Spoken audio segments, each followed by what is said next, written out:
The entire subject of healing is as old as the ages themselves, and has ever been the subject of investigation and experiment.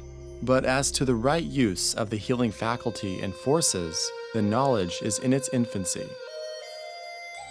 Only in this age and generation is it at last possible to impart the laws of magnetic healing, and to indicate the causes of those diseases originating in the three inner bodies, which today devastate the human frame, cause endless suffering and pain, and usher man through the portal which leads to the world of bodiless existence. Only today is man at the point in the evolution of his consciousness where he can begin to realize the power of the subjective worlds, and the new and vast science of psychology is his response to this growing interest. When one enters the realm of healing, one enters a world of much esoteric knowledge and an infinity of conclusions, and one is faced with the formulations of many minds who, through the ages, have sought to heal and to help. The why and the wherefore of disease have been the subject of endless investigations and speculations, and much definite deduction has been made as to the cures of such complaints. There has been also much formulation of methods, of techniques, of formula, of prescription, of varied manipulations, and of theories. All of these serve to fill the mind with many ideas, some correct, some erroneous, and this makes it most difficult for the new ideas to enter and for the student to assimilate the hitherto unknown.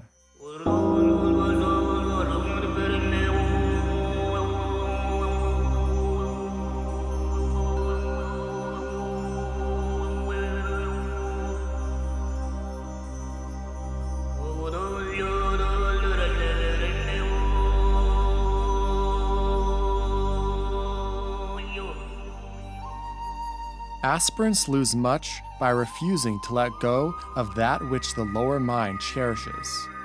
When they do succeed in being entirely open-minded and are ready to accept the new theories and hypotheses, they discover that the old and dearly held truth is not really lost, but only relegated to its rightful place in a larger scheme. All initiates of the ageless wisdom are necessarily healers, though all may not heal the physical body. The reason for this is that all souls that have achieved any measure of true liberation are transmitters of spiritual energy.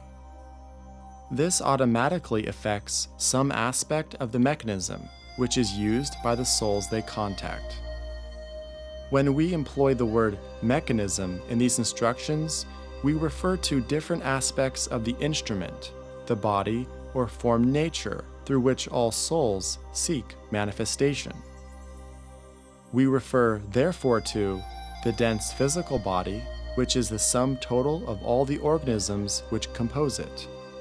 The physical body is the response apparatus of the indwelling spiritual man, and serves to put that spiritual entity in rapport with the response apparatus of the planetary logos, the life in which we move, live, and have our being.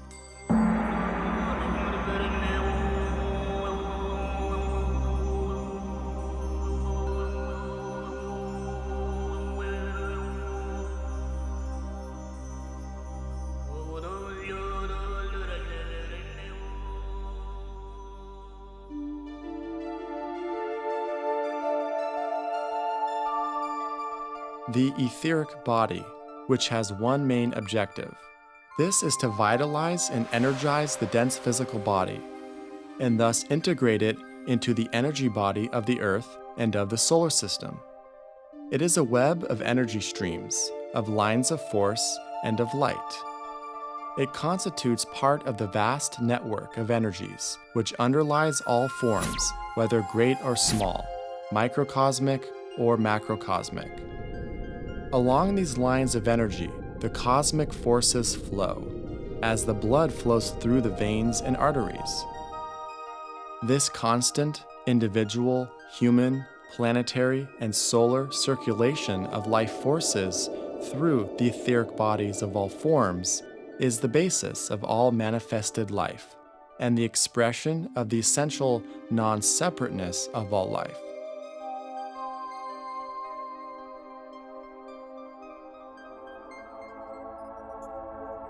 The astral or desire body, sometimes called the emotional body, is the effect of the interplay of desire and of sentient response upon the self at the center, and the resulting effect in that body is experienced as emotion, and as pain and pleasure, love and hate, and the other pairs of opposites.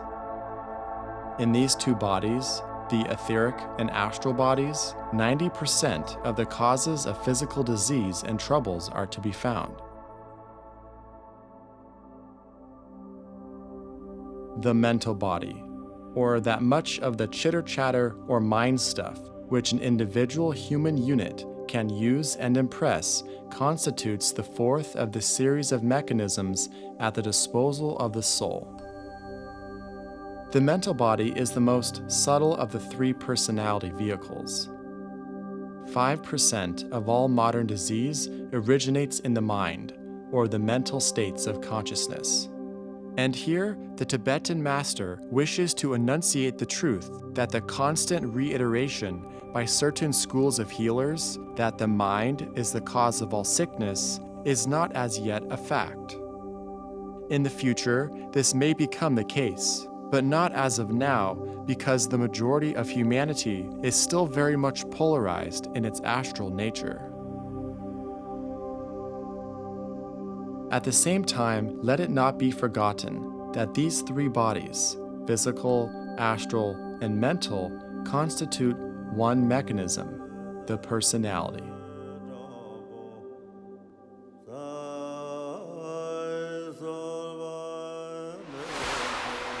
You naturally ask here, what is the general plan which we seek to follow as we instruct you in the laws of healing?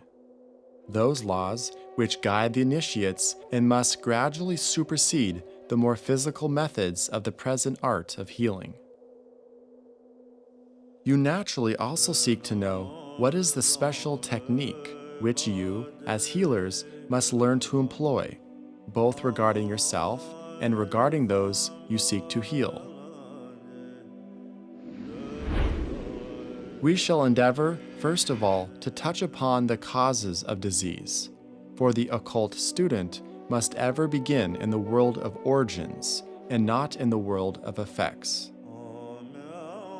All disease is the result of inhibited soul life, and that is true of all forms and all kingdoms.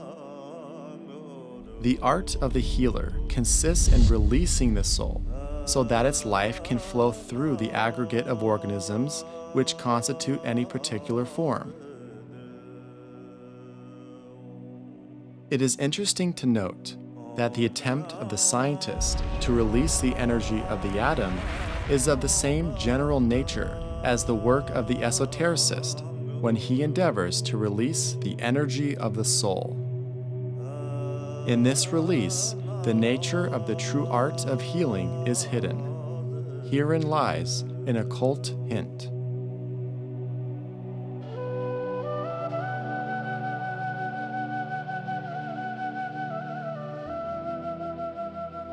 Two words I give you which embody the requirements of all true healers and towards which you must work. They are magnetism and radiation. A healer must be magnetic above everything else, and he must attract to him the power of his own soul. This involves alignment through individual meditation. Those whom he can help, this involves a decentralized attitude, and those energies, when need arises, which will stimulate the patient to the desired activity. This involves occult knowledge and a trained mind.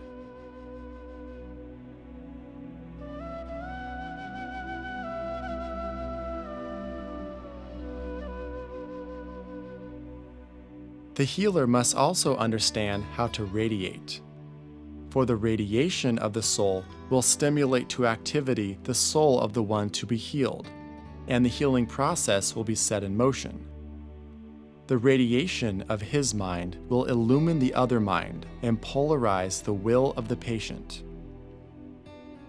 The radiation of his astral body, controlled and selfless, will impose a rhythm upon the agitation of the patient's astral body, and so enable the patient to take right action.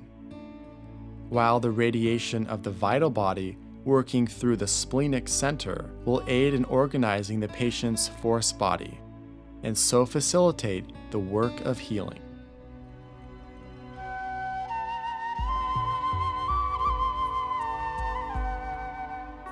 Therefore, the healer has the duty of rendering himself effective, and according to what he is, so will be the effect upon the patient.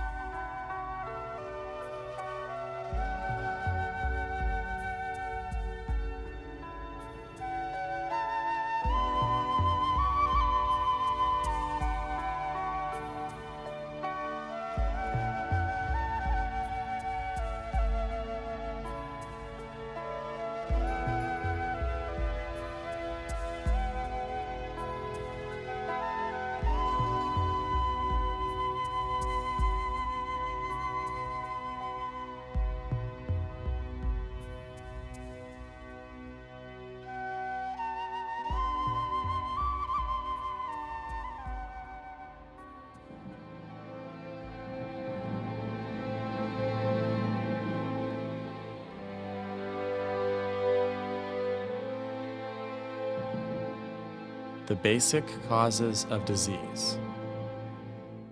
This is the problem which all medical practice down the ages has wrestled. In our present mechanistic age, we have wandered far to the surface of things and away from the partially true point of view of earlier centuries, which trace diseases back of the evil humors, bred and festering in the inner subjective life of the patient. In the evolution of knowledge on every hand, we are now on the surface of things, and the hour has struck in which knowledge can again re-enter the realm of the subjective and transmute itself into wisdom. All disease is caused by a lack of harmony, a disharmony to be found existing between the form aspect and the life. Disease appears where there is a lack of alignment between these various factors, the soul and the form, the life and its expression, the subjective and the objective realities.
All healing is facilitated by the reality that we are one.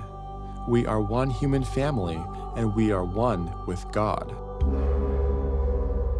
The human kingdom is comprised of one oversoul, the soul of humanity, of which we are all individualized aspects. As a spark of the divine, the soul resides on the inner planes. It transcends space and time. When invoked on this level within karmic bounds, all healing can take place.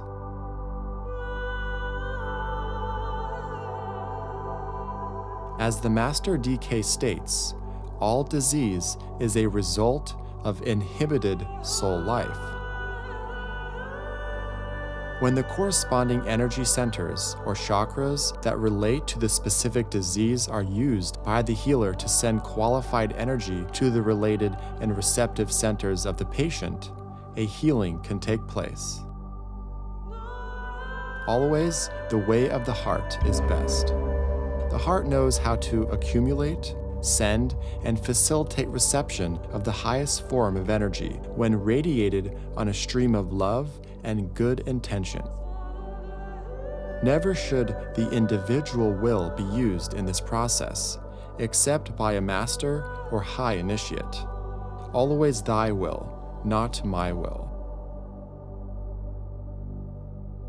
As the Master DK also states, most disease, some 90%, finds its origin in the etheric or astral body.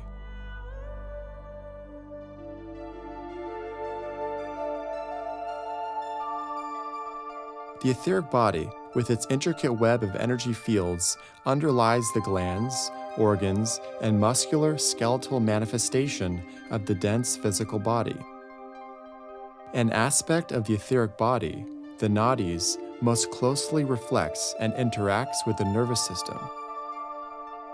In general, most diseases find their point of association in either the chakras below the diaphragm or the centers above it. The healer most often then works in one of two ways. Either he attracts to the patient's centers the type of energy that will counteract the disease, or he draws to himself the forces that are producing the disease in the patient. The latter can be a more daunting and often dangerous endeavor.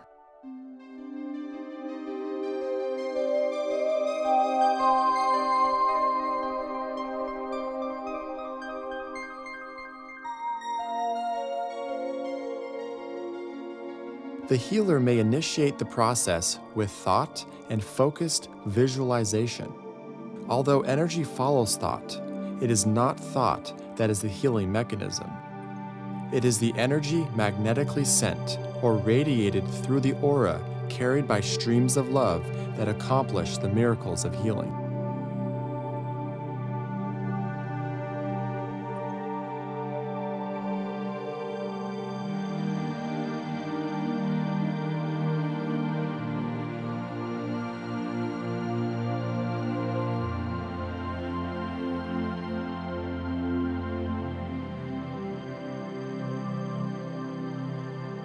Healing avails itself in many ways for the human race. Nature abounds with natural substances that carry healing properties and frequencies. Whether mineral or plant, gemstone or herb, they vibrate to frequencies that correspond to the healing energies for a wide array of human disease and discomfort. These natural substances, either physical or etheric, such as the homeopathic and other subtle energy medicines, have their own signature or imprint. When administered effectively, they support a broad group of healing modalities and approaches. Acupuncture, as one ancient and widely accepted modality, has demonstrated that there are trigger points or switches with interconnecting energy channels located across the physical body. When blocked or turned off, these points stem the energy flow, or qi, to the corresponding glands, organs, or muscular skeletal frame. When switched on and connected, the diseased area can repair and the whole system is enlivened.